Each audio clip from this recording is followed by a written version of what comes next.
Hello and welcome everyone on Arvind geography verse YouTube channel.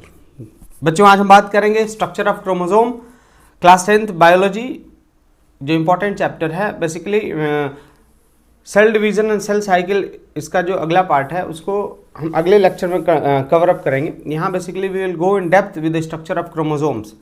एक series है bio में, अगर आप ये सीरीज को मतलब सीक्वेंस है इसको आप कवर अप कर रहे हो तो बायो क्लियरली आपको समझ में आएगा। फॉर एग्जांपल अभी आप समझ लो स्ट्रक्चर ऑफ क्रोमोसोम, फिर इसके बाद वहाँ समझेंगे हम cell cycle, cell division, mitosis, meiosis, फिर उसके बाद हम जाते हैं जेनेटिक्स पे। तो एक सीक्वेंस है जिससे आपका बेसिक कॉन्सेप्ट क्लियर होता है। आप सीधे जेनेटिक्स पढ़ने लगे, आपका स्ट्रक्चर ऑफ क्रोमोसोम क्लियर ही नहीं है, सेल डिवीजन क्लियर नहीं है, तो you will have problem. Okay, so एक सीरीज है, एक सीक्वेंस है, स्टेप बाय स्टेप अगर आप आगे बढ़ रहे हो तो आपको जो अंडरस्टैंडिंग लेवल है वो एक अलग मतलब अलग स्टैंडर्ड तक लेके जाएगा। चलिए अभी स्टार्ट कर रहे हैं structure of chromosome, cell division and cell cycle chapter से। Basically we will today cover up structure of chromosome. यहाँ से बहुत इंपॉर्टेंट क्वेश्चंस आते हैं तो आपका कॉन्सेप्ट क्लियर करना है। ओके, चलो हम स्टार्ट कर रहे हैं। एक बेसिक डायग्राम लेते हैं। यहाँ पे देखो आप, see this diagram, this is the basic diagram. आपको यहां से कॉन्सेप्ट क्लियर अप कर लेने हैं। Okay, clear. Suppose this is the human body, ये इंसानी शरीर है। It is made up of number of cells, यानी ये बहुत सारे सेल से बना हुआ है। पहले आप समझ लो बेसिक हम पढ़ने वाले क्या है। Now each cell have nucleus in it, यानी हर एक सेल के अंदर क्या है, न्यूक्लियस है। Done, each cell have nucleus. और हर एक न्यूक्लियस के अंदर क्या है, क्रोमोसोम्स हैं। ओके, क्रोमोसोम्स प्रेजेंट होते हैं कहाँ पे, हर एक न्यूक्लियस के अंदर। और उन क्रोमोसोम्स की जो बेसिकली क्रोमोसोम्स होते हैं ना, वो डीएनए से बने होते हैं। किससे बने होते हैं, आप ये देख लो, स्ट्रक्चर आ रहा है डीएनए का। Okay, DNA. तो इस चैप्टर में आप यहां इनके बारे में डिटेल पढ़ोगे। किसके बारे में, डीएनए स्ट्रक्चर होता क्या है, बनता कैसे है। आप एक सीक्वेंस पढ़ोगे। आप सीक्वेंस किस चीज का पढ़ोगे, चलो वही देख लेते हैं पहले। देखें, you will study the basic formation of A chromosomes, यानी क्रोमोसोम्स का बेसिक स्ट्रक्चर आप पढ़ने जा रहे हो। यहां पे देखें आप, क्रोमोसोम्स के जो ये क्रोमेटिड्स, टू स्ट्रक्चर्स जिससे क्रोमोसोम बन रहा है वो हो गया आपका क्रोमेटिड्स। और ये कहाँ पे चिपका होता है, इसको बोलते हैं आप सेंट्रोमियर।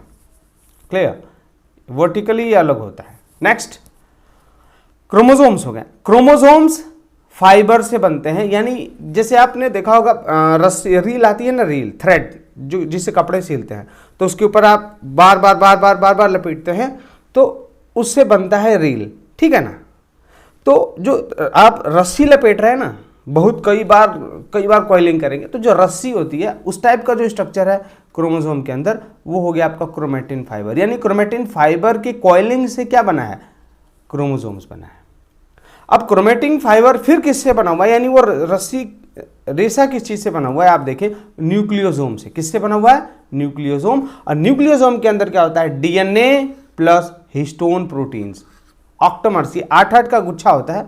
हिस्टोन प्रोटीन्स 1 2 3 4 5 6 7 8 होगा, और इसको वाइंड करेगा, इसको बांधेगा क्या, डीएनए।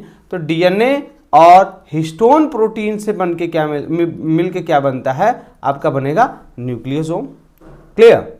और हिस्टोन प्रोटीन अलग होता है, क्लियर, और डीएनए अलग होता है। यानी आपको इसमें पढ़ना है डीएनए किस चीज से बना हुआ है, उसका फंक्शन क्या है, ये हिस्टोन्स क्या हैं, प्रोटीन्स हैं। ये डीएनए और हिस्टोन मिलके न्यूक्लियोसोम कैसे बनाएगा, न्यूक्लियोसोम्स कैसे कॉइल होके और सुपर कॉइल होके क्रोमेटिन फाइबर बनाएगा, और क्रोमेटिन फाइबर से कैसे क्रोमोसोम्स बनते हैं। ये पूरा एक सीक्वेंस है जो आपको अरेंजिंग में आ सकता है। तो DNA, histones, nucleosomes, chromatin fibres, chromosomes, ये इसका सीक्वेंस हो गया। तो आपको इनके डिटेल में पढ़ना है, इन्हीं चैप्टर्स को, मतलब इन जो चैप्टर्स में बोला, इन जो पॉइंट्स है ना, इनको थोड़ा डिटेल में देखेंगे। ये पूरा चैप्टर है इसी पे बेस्ड। सो आई होप आपके दिमाग में ये पहले ओवरव्यू बन गया कि हमको पढ़ना क्या है। डन, क्लियर है ना। अब आगे बढ़ते हैं हम, थोड़ा सा देख लो आप। यहां हम स्टार्ट करेंगे नए स्ट्रक्चर के साथ, that is first will go in a sequence manner, that is how or what is chromosome, the structure of chromosome. Clear. आप देख लो बगल में, यही है क्रोमोसोम, देख लें डायग्राम हो गया आपका क्रोमोसोम। क्लियर, ये इंपॉर्टेंट स्ट्रक्चर है। All living things are made up of cells. Basically चाहे कोई भी लिविंग ऑर्गेनिज्म है, आइदर इट इज प्लांट और animal, that is made up of number of cells and cell arise. हमने क्या देखा था, जो सेल थ्योरी थी इसमें बोला गया था कि basically cell arises from the pre existing cell, यानी हर सेल किसी सेल का ही प्रोडक्ट होता है, यानी वो लिविंग है तो लिविंग का ही प्रोडक्ट होगा। Multi cellular organisms, there are two types of cell. अब हम मल्टी सेलुलर ऑर्गेनिज्म की बात करेंगे तो इसमें दो प्रकार के सेल होते हैं, एक होता है सोमेटिक सेल, दूसरा होता है रिप्रोडक्टिव और सेक्स सेल्स। ध्यान से सुनेंगे आप, इसमें से क्वेश्चन किसी एक पॉइंट से आ सकता है, क्योंकि मैंने बहुत एनालाइज करके मैंने सिर्फ इंपॉर्टेंट पॉइंट्स ही लिखा है। ओके, सो सोमेटिक सेल्स और रिप्रोडक्टिव सेल्स से ही हमारे मतलब कि मल्टी सेलुलर ऑर्गेनिज्म इन्हीं दो सेल से बनते हैं, that is somatic cells and reproductive cells. When we talk about single cell amoeba, तो वो तो एक अलग मैटर हो गया, वो तो एक ही सेल उसका सारा फंक्शन ही कर रहा है। Basically in this here we are going to talk about the multi cellular organism. Somatic cells they form the body, यानी ये क्या बनाते हैं, बॉडी बनाएंगे, ये आपको याद रखना है। और reproductive they forms the gametes, gamete producing sales, यानी गैमेट्स क्या होते हैं, अगर हम बात करें ओवा इन फीमेल्स, ओवा हो गया ना एग जिसको बोलते हो आप, और स्पर्म होता है किसके अंदर, स्पर्म इन मेल्स। डन, ये हो गया। इन दोनों को बनाने में कौन मदद करता है, ये कहाँ बनते हैं, ये रिप्रोडक्टिव और सेक्स सेल्स में। क्लियर, दिमाग शांत करके सुनते रहें और ये जो मैंने नोट्स बनाया इसको आप बस रटते रहें। Okay, now what is the basic need of cell division, क्या सेल डिवीजन की जरूरत है, ये थोड़ा बेसिक कॉन्सेप्ट है, यानी सेल डिवाइड ही क्यों करता है। इसके लिए अगर हम थोड़ा डेप्थ में जाएं तो first basic need is growth, यानी अगर सेल डिवाइड नहीं करेगा, एक सेल से अगर दो सेल नहीं होंगे, ये डॉटर सेल, तो ये ग्रो कैसे करेंगे, बढ़ेंगे कैसे। तो ग्रोथ के लिए इंपॉर्टेंट है सेल डिवीजन। अगला है important replacement of the dead cells, यानी सपोज करो अभी मुझे चोट लग गई, या हमारा जो स्किन होता है ना, स्किन एपिडर्मल, ये जो इसका लास्ट कॉनिफाइड स्ट्रेटम कॉनिफाइड जो लास्ट लेयर होता है, इसका जो लास्ट लेयर है ये डेड हो जाता है और ये हर 15 दिन पे शरीर से पील्ड ऑफ हो जाता है, and that is replaced by new living and dead cells. यानी जितने भी हमारे अंदर डेड सेल्स हैं उनको रिप्लेस करना जरूरी है, और उस रिप्लेस करने के लिए कोई ना कोई सेल डिवाइड करके ही तो वो स्ट्रक्चर बनाएगा। एग्जाम्पल लेते हैं, cell division of bone marrow, यानी अब देखो आप आरबीसी हमारा कहाँ बनता है, बोन मैरो में। कहाँ बनेगा, बोन मैरो में। डब्ल्यूबीसी भी बोन मैरो में बनता है। तो अगर वहाँ पे सेल डिवीजन हो रहा है तभी तो ये बन रहा है स्ट्रक्चर। तो cell division is very important for the replacement of dead cell. Suppose करो चोट लग गई, कट गया, तो यहाँ पे जब कट गया तो यहाँ पे जो सेल्स हैं पस के फॉर्म में या इंजर्ड सेल्स डेड हो जाएंगे, मर जाएंगे। तो वहाँ फिर जो माइटोटिक डिवीजन होता है और उसी डिवीजन से वो सेल फिर से जो डेड सेल है वो धीरे धीरे बाहर निकल जाता है और वो पूरा रिफ्रेश न्यू सेल्स से वो क्या हो जाता है, दैट इज रिप्लेस्ड। तो हमारे शरीर के अंदर जैसे यहाँ कट गया ना, यहाँ पे होता है माइटोटिक डिविजन्स, और मियोटिक डिविजन्स गोनाड सेल्स में होता है, सेक्स सेल जिसको हम बात करते हैं। Okay, so I hope this is very clear to you. Third point है रिपेयर ऑफ द टिश्यूज, यानी जो हमारे टिश्यूज है ना, इनको रिपेयर करने के लिए भी ये खास है और ये इंपॉर्टेंट होता है, जिससे कि जैसे मान लो जो भी वियर एंड टीयर हो गया, कहीं कट उठ गया, ठीक है ना, तो dead cells are replaced by the new cells, यानी जो डेड सेल्स हैं उनको न्यू जो सेल्स हैं वो क्या करते रहते हैं, रिप्लेस करते रहते हैं। इसलिए सेल डिवीजन की जरूरत है। और वो रिप्लेस कैसे करेंगे, एक सेल है, अभी डिवाइड होगा तो दो सेल होंगे, तभी तो जो रिप्लेस यानी डेड सेल है उसको ये रिप्लेस करते हैं। ओके, अगला है reproduction. New cell arises from pre existing cell, ये तो बहुत ही इंपॉर्टेंट है। इन्होंने बोला है पहले ही सेल थ्योरी के हिसाब से अगर हम बात करें तो जो भी न्यू सेल है वो कहाँ से अराइज होगा, pre existing cells. Meiosis in sex cells for reproduction, for production of normal zygote is essential for the reproduction. और अगर मियोटिक डिवीजन न हो तो हमारे जो गोनाड्स है वहाँ पे स्पर्म ओवम नहीं बनेंगे, neither there will be formation of any zygote. So meiosis is very important, means cell division is very important. Clear? Now when we talk about the types of cell division, first is mitosis and meiosis. Star mark बार बार ये question पूछता है और मैं आपको पढ़ा रहा हूँ आज, देखना लाइफ में कहीं नहीं भूलोगे आप। देखो माइटोसिस अगर इन सोमेटिक सेल, ये देखो सोमेटिक का मतलब होता है ना बॉडी सेल्स। जैसे मान लो ये हाथ कट गया, ओट कट गया, पूरा शरीर में कहीं कट गया ना, आप इसको बॉडी सेल्स बोलते हैं या सोमैटिक सेल्स बोलते हैं, leading to the growth and development. यानी ये क्या करता है, उन जो सोमैटिक सेल्स है ना, जो माइटोसिस है, इससे ग्रोथ और डेवलपमेंट होता है। जैसे कहीं कट उठ गया, हमारा शरीर बढ़ रहा है, हम छोटे बच्चे थे तो हाइट छोटी थी, बड़ी हो रहे हैं तो बड़ा हाइट हो रहा है।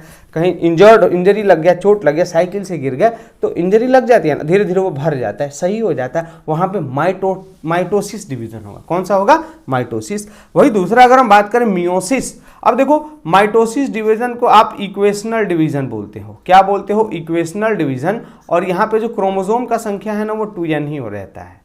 लेकिन मियोटिस सेल की हम बात करें, अकर्स इन रिप्रोडक्टिव और सेक्स सेल्स, यानी ये गोनाड्स में होते हैं, and they leads to the formation of gamete. Very important, क्या बनाते हैं ये गैमेट्स। अब देखो मियोसिस होगा ना, अगर कोई सपोज करो सेल 2n है, तो जब मियोसिस हो गया, क्या हो गया? मियोसिस।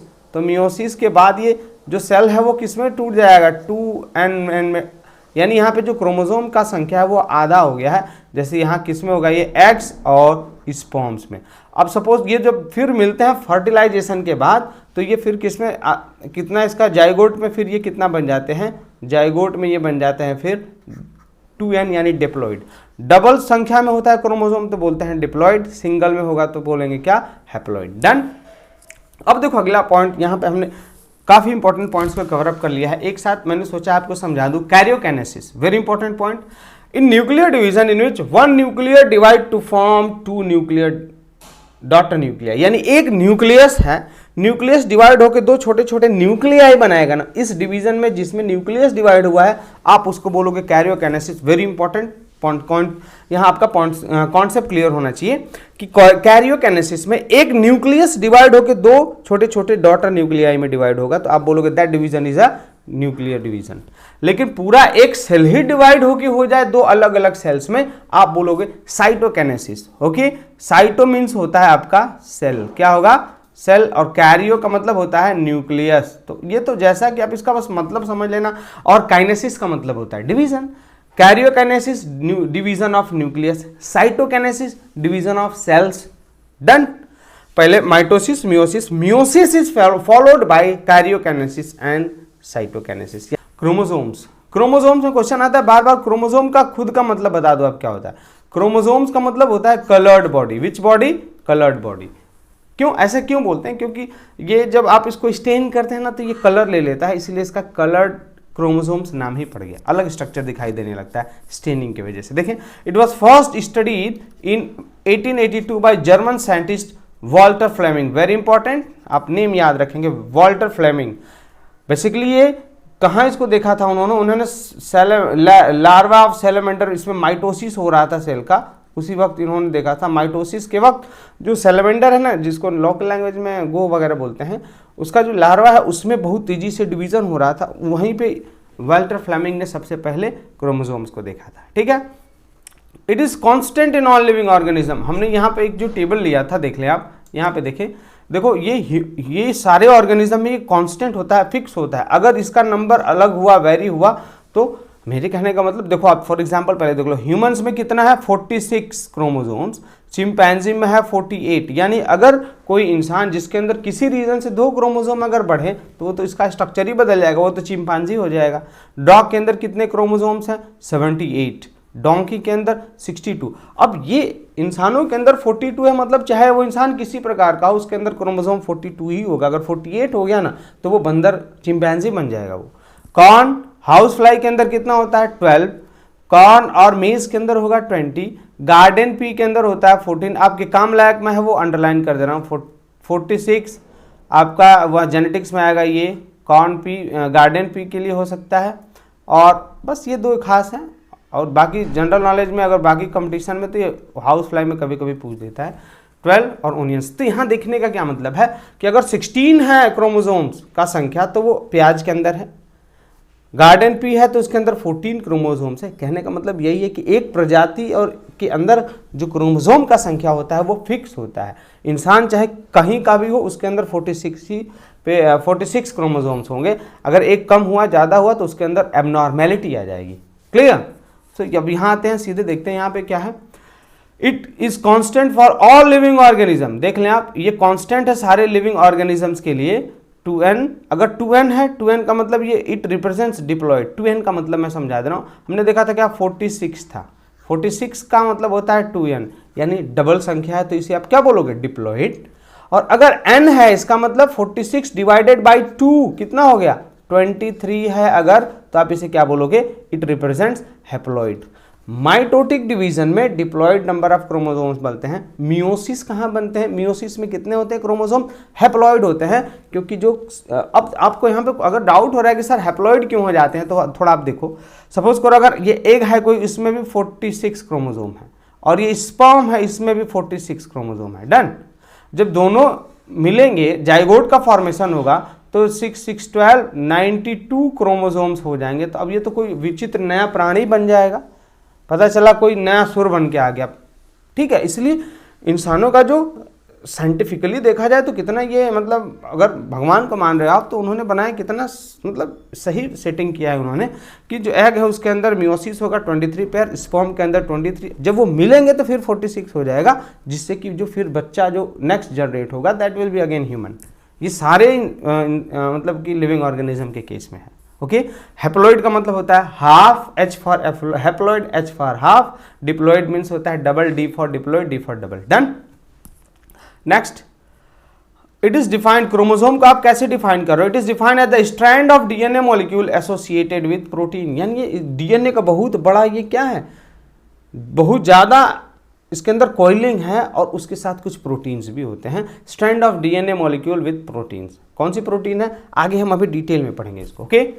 अगर और देखें, it is a heredity vehicle found in the nucleus, यानी न्यूक्लियस के अंदर जो क्रोमोसोम है वो हेरिडिटी वेहिकल होता है। ध्यान से देखो, वेहिकल क्यों होता है, क्योंकि जो सपोज करो कोई अगर पेरेंट है, तो उसके अंदर, या पेरेंट सेल हो गया, पेरेंट सेल से जो भी जानकारी उसके डॉटर जो सेल है उसमें जाएगी, तो कहाँ से जा रही है, एक जो क्रोमोसोम है वही डिवाइड होगा, तो जितने भी जानकारी इसके पास है वही सेम ट्रांसफर हो रही है ऑफ स्प्रिंग में, ठीक है। इसलिए it is vehicles, very important, heredity vehicle, यानी जो अपने पेरेंट से जो फीचर्स हम इस जनरेशन में, अगले जनरेशन में लेके आते हैं, उसको हेरिडिटी बोलते हैं। Vehicle found in the nucleus of a cell which carries gene from one generation to another, यानी ये वो सवारी है क्रोमोसोम जो जीन को एक पीढ़ी से दूसरे पीढ़ी में कैरी आउट करती है, ठीक है। यानी ये वो सवारी है, कहाँ रहती है सवारी, न्यूक्लियस के अंदर होती है। क्या, कौन सी सवारी है, chromosome.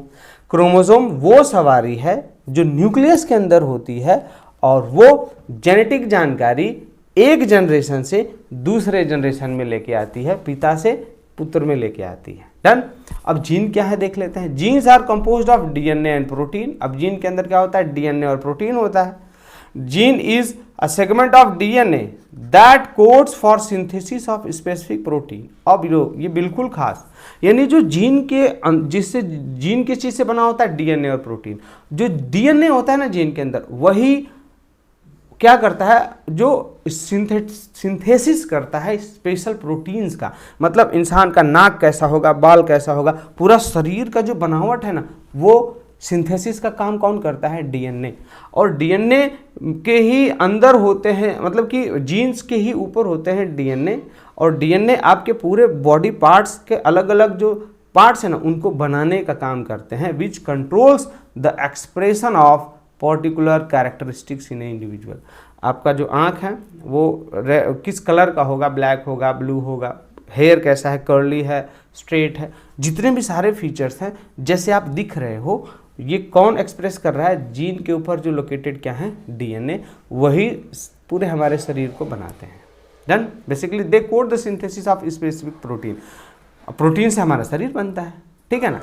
Gene is the basic unit of heredity found in a chromosome, star mark लगाएं आप इसको। यानी यूनिट ऑफ हेरिडिटी अगर आपसे पूछा जाए कि वो which is the basic unit of heredity, तो आपको बोलना है genes are the basic unit of heredity, done. आगे बढ़ते हैं हम। Structure of chromosomes. Chromosomes differ in size, ये अलग अलग साइज के होते हैं, अलग अलग शेप्स के होते हैं, और उनका पोजीशन ऑफ सेंट्रोमियर अलग होता है। ये सेंट्रोमियर वर्ड क्या है, देखो जैसे मान लो कि देखो यहाँ पे ये क्रोमेटिन हो गया पहला और ये दूसरा, ये जहाँ पे चिपके होते हैं ना, इसको बोलते हैं सेंट्रोमियर, डन। जैसे मान लो एक क्रोमोसोम ये हो गया, दूसरा ये हो गया, डन। अब ये जहाँ पे दोनों चिपक गए ना, इनको आप क्या बोलते हो, ये बोलोगे क्रोमेटिन, इसे क्या बोलोगे आप, क्रोमेटिन। और जहां ये दोनों चिपके हैं ना इस पॉइंट पे, इसको बोलते हो आप क्या, सेंट्रोमियर। अभी हम दोनों का फंक्शन देख लेंगे, okay. But it's number is fix for given species, यानी नंबर ऑफ क्रोमोसोम पहले हमने देखा कि एक स्पीसीज प्रजाति के लिए एक ही होता है, जैसे इंसानों के अंदर 46। देन अब देखें ईच क्रोमोसोम्स हैव, अगर देखो क्रोमोसोम्स को on the basis of position of centromere, यानी सेंट्रोमियर के लोकेशन के बेसिस पे, अगर सेंट्रोमियर बीच में होगा ना क्रोमोसोम के, यानी दोनों बीच में चिपके होंगे, आप बोलोगे कि मेटासेंट्रिक क्रोमोसोम है। कौन सा सेंट्रिक है, मेटा का मतलब होता है बीच में, एक्रो का मतलब होता है थोड़ा सा नीचे, ठीक है ना, देखो टॉप से थोड़ा सा नीचे, इसको क्या बोलोगे आप, एक्रोसेंट्रिक। अब बिल्कुल ऊपर होगा तो क्या बोलोगे आप इसको, टीलोसेंट्रिक। डन। तो आई होप क्रोमोसोम्स के सेंट्रोमियर के पोजीशन के बेसिस पे you can classify the structure of chromosome is 3 part. First is Meta, centre पे होगा, एक्रो मतलब थोड़ा सा नीचे होगा, और टीलो मतलब बिल्कुल टॉप पे होगा। Each chromosomes have 2 sister chromatids and A centromere. ये हो गए 2 सिस्टर क्रोमेटिड, ये एक क्रोमेटिड, ये दूसरी क्रोमेटिड। डन। इन्हीं को बोलते हो आप क्रोमेटिड, और बीच में जहां चिपके हुए हैं उसे क्या बोलोगे आप, सेंट्रोमियर। अब सेंट्रोमियर का फंक्शन देख लो आप, क्लियर, वेरी इंपॉर्टेंट, बिल्कुल इजी और सिंपल लैंग्वेज में समझाऊंगा। देखो, it spindle fibre attach to the centromere at the time of cell division helps in the separation of centre chromatid toward the opposite pole in the cell division. अब हम जब आपको cell division पढ़ाएंगे तो उसमें हम लोग देखेंगे क्या कि मेटाफेज होगा। कौन सा फेज होगा, मेटाफेज। और उस मेटाफेज में क्या होगा कि जितने क्रोमोसोम्स है ना वो बीच में आ जाएंगे। कहाँ पे आ जाएंगे, बीच में, इस टाइप के, ठीक। अब जब सेल डिवाइड होना होता है तो यहां से बीच में से टूटेगा, तो आधा क्रोमोसोम्स को इधर आना होता है और आधे को इधर, क्लियर। अब ये जो सेंट्रोमियर है ना, इसी पे जो स्पिंडल फाइबर है वो चिपक जाता है और इसको बहुत तेजी से खींचता है, ताकि जैसे मान लो ये जैसे आप देखो, ये एक क्रोमोसोम हो गया ऐसे, हम थोड़ा सा समझाने की कोशिश कर रहे हैं आपको, थोड़ा देखें। अब यहाँ से एक स्पिंडल फाइबर इधर की तरफ खींचता है, दूसरा इधर, अब ये बीच में से टूट जाता है, ठीक है। अब टूट जाएगा तो यहाँ से अब ये जो क्रोमोसोम का संख्या था वो आधा इधर चला जाएगा और आधा इधर, यानी ये सेल डिवीजन में मदद करता है। और सेंट्रोमियर ही वो पॉइंट है, जैसे मान लो आपको किसी को खींचना है, ठीक है ना, जैसे मान लो खींचना है तो आप रस्सी लेके उसके कमर में बांध देते हो, तो ये सेंट्रोमियर ही वो कमर है जहाँ हम रस्सी को सेल डिवीजन के वक्त स्पिंडल फाइबर वहीं पे आके बंधता है और हम खींचते हैं, तो जो क्रोमोसोम है वो आधा आधा टूट जाता है। तो ये बांधने की जगह है, देख लो यहाँ पे स्पिंडल फाइबर, ये रस्सी कौन सी है, spindle fibre attach at the centromere, वो इसी सेंट्रोमियर पे आके चिपक जाती है at the time of cell division के वक्त, and help to separate the sister chromatin. और ये जो आधा आधा क्रोमेटिन है ना, इसको आधा उधर खींच के ले जाएगी और इसको आधा इधर खींच के ले जाएगी। यानी ये सेंट्रोमियर वो जगह है जहाँ स्पिंडल फाइबर अटैच होता है और खींच के आधा आधा इसको बीच में से फाड़ देता है, ठीक ना, समझ में आ गया। जैसे स्पिंडल फाइबर सेंट्रोमियर को बीच में चिपकाने का काम करता है ताकि उसको बीच में से फाड़ा जा सके, ओके। वे फट जाएगा और अपोजिट पोल्स पे चले जाएंगे और सेल डिवाइड हो जाएगा। Done, clear. Each chromatin fibre is made up of DNA and histone. अब ये जो क्रोमेटिन फाइबर है किससे बना हुआ है, डीएनए और हिस्टोन, हमने स्टार्टिंग में बताया था आपको, क्लियर। आगे बढ़ रहे हैं थोड़ा सा। नाउ क्रोमेटिन क्या है, जिससे हमने अभी देखा था क्रोमेटिन अब ये है, हम पढ़ क्या रहे हैं पहले ये देख लो। क्रोमेटिन फाइबर, ये जो क्रोमेटिन्स है ना, ये पतले पतले रेसे जो है जिनसे ये क्रोमोसोम बना हुआ है, हम उसके बारे में पढ़ रहे हैं, क्लियर। ये आपको पता होना चाहिए कि हम पढ़ किसके बारे में रहे हैं। डन। चलो आप देखो chromatin, it consist largely of true strand of DNA, deoxyribo nucleic acid, यानी डीएनए का फुल फॉर्म क्या है, डीऑक्सीराइबो न्यूक्लिक एसिड। इसके अंदर क्रोमेटिन के अंदर होता है 40% और प्रोटीन होता है कितना, 60%। यहाँ से देखो क्वेश्चन क्या है, क्वेश्चन है कि जो क्रोमेटिन है वो किस चीज से बना हुआ है, तो क्रोमेटिन के अंदर डीएनए होता है और प्रोटीन होता है। डीएनए का full form deoxyribo nucleic acid, अगर आरएनए होगा तो राइबो न्यूक्लिक एसिड, डीऑक्सी हटा देंगे, बस राइबो छोड़ देंगे, ठीक है ना। और 40% डीएनए हो गया और 60% हिस्टोन प्रोटीन, इन्हीं से बनता है chromatin fibre. Done. Now note, very important, shape of DNA molecule was first studied by Rosalind Franklin in 1953। यानी डीएनए का जो मॉलिक्यूल है उसका जो शेप है ना, इसको सबसे पहले 1953 में रोसलिन फ्रैंकलिन ने पढ़ा था। उन्होंने पढ़ा था और इसके बारे में उन्होंने कुछ अपनी थ्योरी भी दी थी, लेकिन जो इसका बेस मॉडल है molecular structure, very important, star mark आएगा ये एग्जाम में, लेकिन जो मॉलिक्यूलर स्ट्रक्चर है डीएनए का उसको किसने दिया था? Watson and Crick. Very very very important, हर एग्जाम में पूछता है। कब? उसी साल 1953 में ही। And he propose the double helical structure of the DNA, और इसको इसी के डिस्कवरी के लिए उनको नोबेल प्राइज दिया गया था 1962 में। ठीक है, अब थोड़ा सा हम बात कर लेते हैं। आप देखें यहाँ पे एक स्ट्रक्चर है, ये देखें, ये डबल हेलिकल स्ट्रक्चर है। क्या है ये? Double helical structure. ये आप अगर आप लखनऊ में जा रहे हो ना साइंस पार्क में, वहाँ ये मिलेगा, बहुत बड़ा सा, आपको विजिट जरूर करना चाहिए। डबल हेलिकल स्ट्रक्चर, ये स्ट्रक्चर जो है ना वो किसने दिया था? ये दिया था वाटसन एंड क्रिक ने। किसने दिया था? Watson and Crick. और इसी स्ट्रक्चर की वजह से उनको 1962 में नोबेल प्राइज मिला था। खास बात समझ में आ गया? तो यही क्वेश्चन पूछता है, डबल हेलिकल स्ट्रक्चर किसने दिया था? वाटसन एंड क्रिक ने।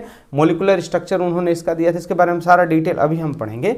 और उनको नोबेल प्राइज कब मिला था? 1962। नोबेल प्राइज की वजह से ये बिल्कुल खास हो जाता है। डन। Now DNA.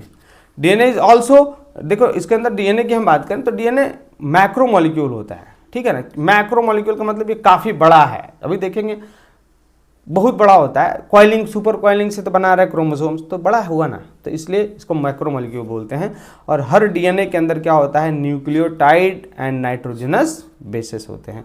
अब न्यूक्लियोटाइड के अंदर क्या होगा देख लें आप, यानी हर एक न्यूक्लियोटाइड किससे बना हुआ है? Phosphate, sugar, nitrogenous base. थोड़ा मैं समय ले रहा हूँ, आप अपने थोड़ा दिमाग से सोचो, ठीक है ना। देखो, यानी ये जो स्ट्रक्चर दिख रहा है बगल में, देखो पहले फोटो से समझो, दिमाग याद रखता है फोटो के फॉर्म में। ये जो स्ट्रक्चर दिखा, ये किसका है? न्यूक्लियोटाइड है। क्या है ये? न्यूक्लियोटाइड।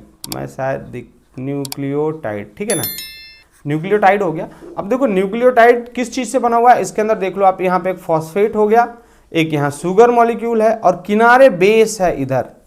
डन। क्वेश्चन होगा, न्यूक्लियोटाइड्स आर फॉर्म्ड बाय, यहाँ पे जो फॉस्फेट और शुगर है ना, ये इसका बेस बनाते हैं, ठीक है ना। और यहाँ अटैच कौन इस पे होता है?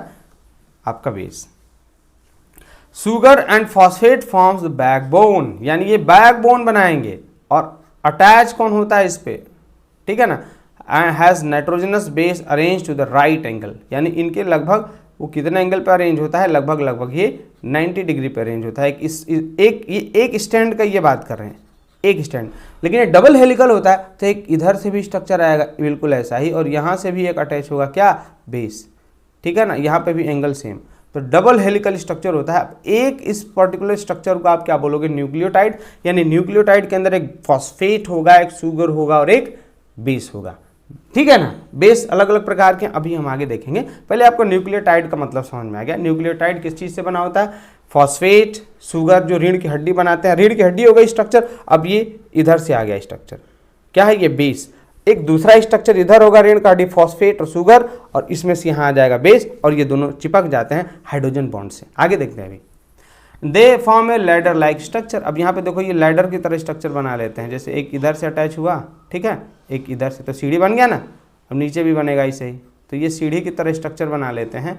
तो जो देखो यहाँ से क्वेश्चन घुमा के पूछता है कि ये जो बीच में सीढ़ी है जिस पे हम चढ़ते हैं ना, वो किस चीज़ से बना है? तो आप देख लो स्ट्रक्चर में किससे बना हुआ है? ये बेस से बना है।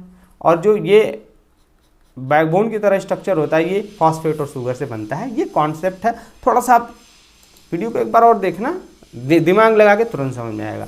When we talk about the types of nitrogenous base, first there are 4 types, that is adenine, guanine, cytosine and thymine. very important, very important. कितने हैं? 4 प्रकार के हैं, एडेनिन, गुआनिन, साइटोसिन और थायमिन। अब देखें, जैसे ये देख लो आप नीचे, पहले इस डायग्राम को देखो, एडेनिन ATGC हुआ ना। अब देखो इसमें एडेनिन और थायमिन ही आपस में बॉन्डिंग करते हैं, और इसमें गुआनिन और साइटोसिन ही आपस में बॉन्ड कर सकते हैं। एडेनिन साइटोसिन के साथ बॉन्ड नहीं कर सकता है, नहीं मतलब ये इनका फिक्स है कि कौन किसके साथ बॉन्डिंग करता है। और देखें इनके बीच में जो बॉन्ड होता है ना वो हाइड्रोजन बॉन्ड है। कौन सा बॉन्ड है? Hydrogen bond. ये भी क्वेश्चन पूछता है कि जो बेसिस के अंदर हाइड्रोजन बॉन्ड कौन सा बॉन्ड होता है, तो आप बोलोगे hydrogen bond. Hydrogen bond is weak bond. अब ए के और टी के बीच में डबल बॉन्ड होता है और जी और सी के बीच में ट्रिपल बॉन्ड। AT के बीच में डबल बॉन्ड, GC के बीच में ट्रिपल बॉन्ड। आप इसको ट्रिक कैसे याद रखोगे? आप एग्जाम में पूछ देता है कि इससे बताइए कैसे बनेगा, तो A एट याद रखना। क्या? एट GC, ठीक है, क्लियर, एट GC। और ये इसमें कौन सी बॉन्डिंग होती है? हाइड्रोजन बॉन्ड से जुड़ा हुआ है। क्लियर। अब देख लो, आप यहाँ पे देखो इस स्ट्रक्चर में देखो, यहाँ पे गुआनिन है, ये साइटोसिल, यहाँ पे ट्रिपल बॉन्ड, यहाँ T A के साथ डबल बॉन्ड, A T के साथ डबल बॉन्ड, G C के साथ ट्रिपल बॉन्ड। अब मान लो अगर यहाँ पे कोई स्ट्रक्चर आ गया, जैसे एग्जांपल देखो मैंने यहाँ पे दे दिया, ठीक, ये दे दिया मैंने A, यहाँ दे दिया मैंने G, यहाँ दे दिया, सॉरी ये अंदर हो गया, चलो जैसे मान लो, चलो आप ऐसे ही समझ लेना, क्लियर है ना, ये कुछ इस टाइप का है। तो आप बताओ यहाँ पे कौन सा बेस आएगा? A है तो उसके सामने T, ये G है तो इसके सामने C, कौन सा बॉन्ड? ट्रिपल बॉन्ड, इसके सामने ट्रिपल बॉन्ड। जैसे सपोज करो, चलो एक मैंने बड़ा सा स्ट्रक्चर दे दिया कुछ इस टाइप का, ओके। अब मैंने यहाँ दे दिया, यहाँ पे है G, तो आप बताएं सामने क्या आएगा? जब ये रेप्लिकेट होता है ना DNA, मतलब जब सेल डिवीजन के वक्त अलग अलग होने लगता है तो 2 हो जाएगा, ठीक है ना। जैसे यहाँ से 2 हो गया तो ऑटोमेटिकली उसका जो सामने वाला है वो बन जाता है। तो सेल रेप्लिकेशन में हम आपको समझाएंगे, आसान होगा। जैसे यहाँ पे देखो ये G है ना, ऑटोमेटिकली इसके सामने क्या आएगा? C। यहाँ अगर T हो गया, इसके सामने क्या आएगा? A। कौन सा बॉन्ड? Double bond. यहाँ कौन सा बॉन्ड? Triple bond. समझ में आएगा? अगर मान लो, चलो एक चीज़ और मैं समझा दे रहा हूँ आपको, देखो घबराओ नहीं, देखो जैसे सपोज करो ये स्ट्रक्चर हमने ले लिया, ठीक है ना, और मैंने यहाँ पे बताया कि यहाँ से ये जो सेल है ना वो मतलब कि जो डबल हेलिकल स्ट्रक्चर है वो अलग अलग हो गया, डिवीज़न के लिए तैयार। तो मान लो एक मैंने स्ट्रक्चर यहाँ से ले लिया ऐसे, और ये मान लेते हैं हम ये अलग हुआ स्ट्रक्चर है, ओके, क्लियर, ये अलग हुआ स्ट्रक्चर है। अब मान लो यहाँ अगर ये अलग हो रहा है तो यहाँ A है तो यहाँ T होगा, और यहाँ G है तो यहाँ C, लेकिन ये अलग हो रहा है, मतलब ये जो DNA मॉलिक्यूल है ये रेप्लिकेट हो रहा है, 2 अलग अलग भाग में टूट रहा है। तो मान लो यहाँ जो नया स्ट्रैंड बनेगा उस पर बताएं क्या होगा, और यहाँ जो नया स्ट्रैंड बनेगा उस पर क्या, A का उल्टा क्या बनेगा? यहाँ T, यहाँ T का उल्टा क्या बनेगा? यहाँ A, डन। और यहाँ C है तो यहाँ क्या बनेगा? G, यहाँ G है तो यहाँ क्या बनेगा? C। अब ये देखो एक नया स्ट्रैंड इधर बन गया और एक नया स्ट्रैंड इधर बन गया, बस यही आपको याद रखना है। ये रेप्लिकेशन में मदद करेगा आपको।